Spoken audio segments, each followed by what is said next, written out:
మీనాకి బాలు మీద పీక మీద కత్తి పెట్టి చంపేసేయాలా అన్నంత కోపం ఉంది. ఎందుకంటారా అంత కోపం? బాలు ఏమంటాడో తెలుసా? రంగారావు వాళ్ళ తమ్ముడు కూతుర్ని సత్యం బాలుకిచ్చి చేయాలనుకున్నాడంట. అయ్యో నాన్న చేస్తుంటే ఎంత బాగుండేదని మీనా ముందే అండంతో మీనా కోపం వచ్చి అలిగి పైకి వచ్చేస్తుంది. ఇక ఇద్దరు కలిసి కారు భాషలో తిట్టుకుంటూ ఉంటారు. సర్లే కానీ చేపలు తెచ్చని పోయి పో మీనా చేయిపో మీనా అంటే నేనెందుకు చెయ్యాలి? ఆ మామ కూతురుంది కదా, ఆమెతో చేయించుకోండి అంటే ఆ పిల్లని ఎప్పుడో 2 సార్లు చూశాను. కట్టన్ చాటు చూసి దాంకొని మరి చూస్తూ ఉండేది.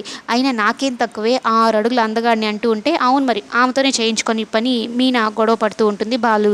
అప్పుడు బాలు కావాలనే నేను ఉడికిచ్చాలని అలా చేశాను. నాకు ఈ పూలగంపే కావాలి. ఈ ముళ్ళగంపకి ఈ జన్మకి ఈ పూలగంపే కావాలి అని మీనా కొంగు పట్టుకొని మరీ చెప్తూ ఉంటే ఇక మీనా నాకేం అవసరం లేదు పో నువ్వు అంటూ దూరం నెట్టేస్తూ ఉంటే బాలు దగ్గరగా వెళ్ళి మీనాని దగ్గరకు తీసుకొని ప్లీజ్ మీనా అలగకు మీనా, నాకు నువ్వు తప్ప ఇంకెవరున్నారు చెప్పు, ఈ పూలగంప ఈ మూలగంప సరిపోయింది జోడి అనేది చెప్తూ ఉంటే అవును ఏంటి చేపల కూర అన్నారు చెయ్యొద్దా అంటే వద్దులే ఇప్పుడు అంటే మరి 4 పిల్లలు పుడతారు పర్లేదా అనేది అంటూ 4 పిల్లలు కావాలా 4 చేప ముక్కలు కావాలా అంటూ మీనా బాలు కళ్ళ వైపు చూస్తూ మాట్లాడుతూ ఉంటే అమ్మో 4 పిల్లలా వద్దు బాబాయ్ 4 ముక్కలే చేప ముక్కలే కావాలి అని భయపడి వెళ్ళిపోతాడు బాలు మీనా